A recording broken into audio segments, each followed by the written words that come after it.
PM7 వార్తలు. రాజస్థాన్లో విషాదం చోటు చేసుకుంది. పిక్నిక్ కి వెళ్లిన పలు కుటుంబాల్లో కన్నీటి విషాదం అలుముకుంది. టోంక్ జిల్లా బానాస్ నదిలో సరదాగా నీటిలోకి దిగిన 8 మంది యువకులు అందులో మునిగి ప్రాణాలు కోల్పోయారు. మృతులంతా 25 నుంచి 30 ఏళ్ల మధ్య వయసులో ఉన్నట్లు గుర్తించారు. ఈ దారుణ ఘటన మంగళవారం చోటు చేసుకుంది.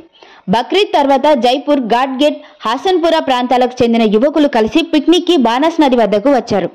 కొందరు వంట పన్నుల్లో మునిగిపోయి ఉండగానే మిగతా వారు సరదాగా నీటిలోకి దిగారు. అయితే అకస్మాత్తుగా పరిస్థితి చేజారిపోయింది. కొంతమంది నీటిలో మునిగిపోతూ కేకలు వేయడంతో అక్కడి ఉన్నవారు ఒక్కసారిగా భయాందోళనకు గురయ్యారు. స్థానికులకు సమాచారం అందించడంతో వెంటనే సహాయక చర్యలు ప్రారంభమయ్యాయి.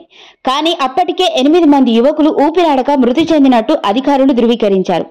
మరో 3 సురక్షితంగా బయటపడ్డారు. వారిని ఆసుపత్రికి తరలించగా ప్రస్తుతానికి వారి ఆరోగ్యం నిలకడగానే ఉందని తెలుస్తోంది. ఈ విషాద ఘటనపై రాజస్థాన్ ముఖ్యమంత్రి భజన్ లాల్ శర్మ తీవ్ర దిగ్భ్రాంతి వ్యక్తం చేశారు. మృతుల కుటుంబాలకు ప్రగాఢ సంతాపం తెలిపారు. ఇక ఈ ప్రమాదానికి గల అసలు కారణం ఏమిటన్న దానిపై ఇంకా స్పష్టత లేదు.